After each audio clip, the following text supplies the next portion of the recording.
Hello everyone, welcome to Minnie's Tiny World. আজি আপোনালোকক দেখুৱাবলৈ লৈছো শুটিংত ঘটি থকা কিছুমান ঘটনা পৰিঘটনা। আমি গৈছিলো মঙ্গলদৈলৈ আৰু মঙ্গলদৈত ইমান ধুনীয়াকৈ এই মন্দিৰটো দেখি মই ৰেকৰ্ড নকৰাকৈ থাকিব নোৱাৰিলোঁ। মন্দিৰটোৰ কাষতে ধুনীয়া এটা পুখুৰী আছিল আৰু পুখুৰীটোৰ পাৰত এজোপা ডাঙৰ শিলিখা গছ আৰু তলত সৰি থকা শিলিখাবোৰ বুটলি বুটলি আমি খাইছিলোঁ। এয়া এক্সিডেণ্ট চিন এটাৰ কাৰণে প্ৰিপাৰেশ্যন চলি আছে।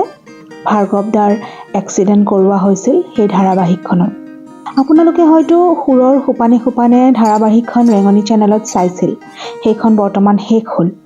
তাতে 100টামান এপিছডত মই এগৰাকী সহকাৰী পৰিচালক হিচাপে কাম কৰিছিলোঁ। লগতে সেইগৰাকী মই নাৰ্ছৰ চৰিত্ৰত অভিনয়ো কৰিছিলোঁ।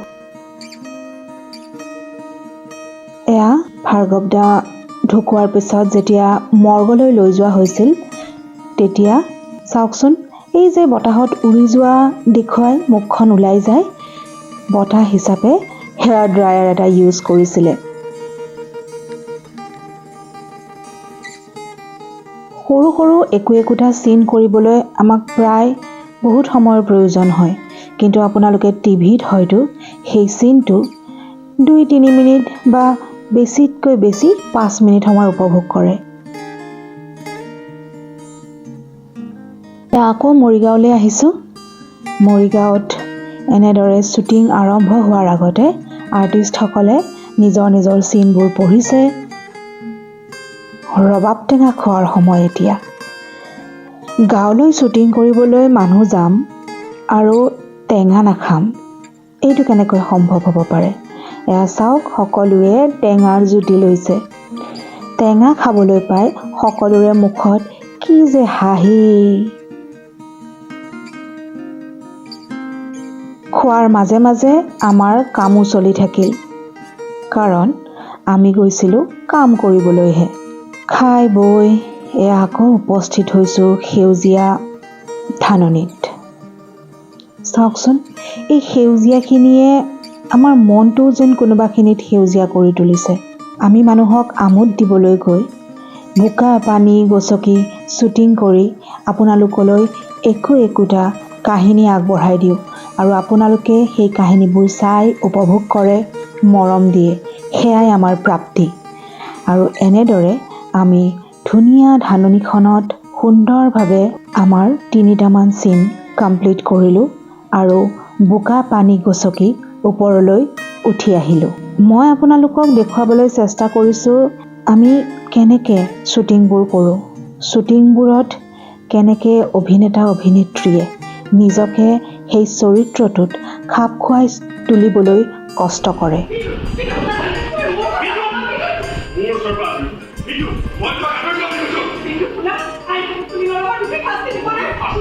আৰু লগতে দেখুৱাব বিচাৰিছোঁ কিছুমান চিন আমি কেনেকৈ বুদ্ধি খটুৱাই দৰ্শকৰ আগত উপস্থাপন কৰোঁ।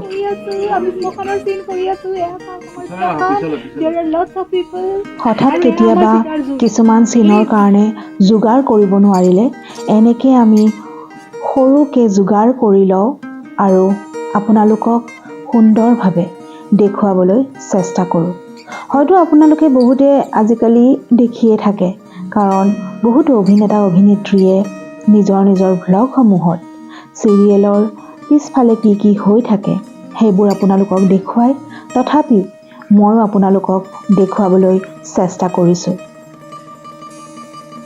এনেদৰে চিতাৰ জুই দেখুৱাই দুখৰ চিন এটা সমাপন কৰা হ'ল।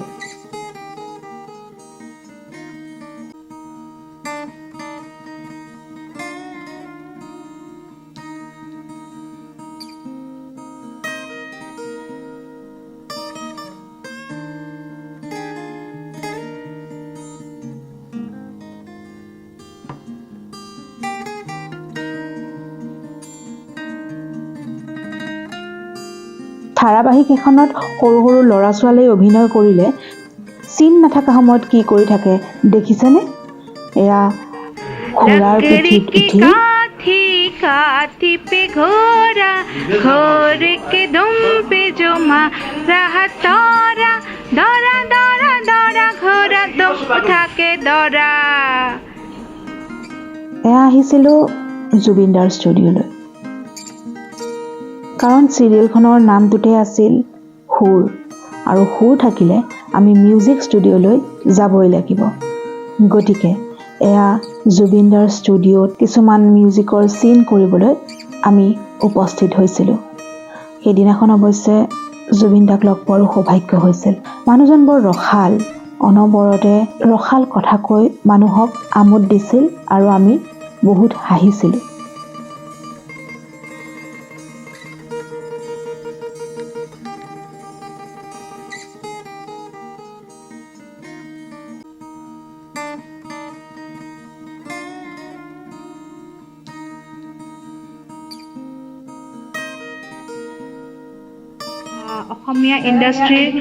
অসমীয়া ইণ্ডাষ্ট্ৰী ফেমাছ এক্টৰ ৰাঘৱনীত আমি ইয়াতে চেলত নিজৰ কাপোৰবোৰ চেল কৰি আছে।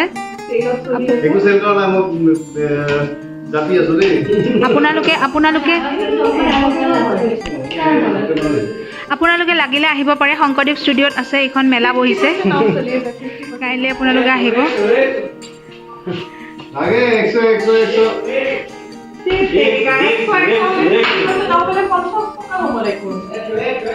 নহয়, আচলতে এক্টৰৰ কাপোৰ ন, সেয়াতহে নিলামহে হ'ব লাগিছিল, কিন্তু ইয়াতে যে ৰিডাকশ্যন চলি আছে, কথাটো কি? অসমৰ ইণ্ডাষ্ট্ৰী ন। ঠিক আছে, আহিছোঁ তেনেহ'লে। এয়া চাওক কালেকশ্যন, লটছ অফ কালেকশ্যনছ।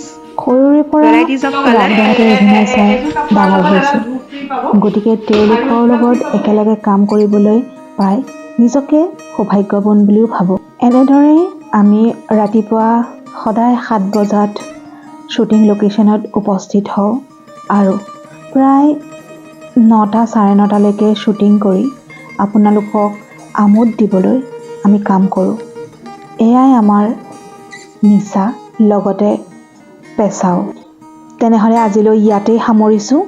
আকৌ এটা নতুন ভিডিঅ' লৈ মই আপোনালোকৰ মাজলৈ আহিম। আজিলৈ ধন্যবাদ।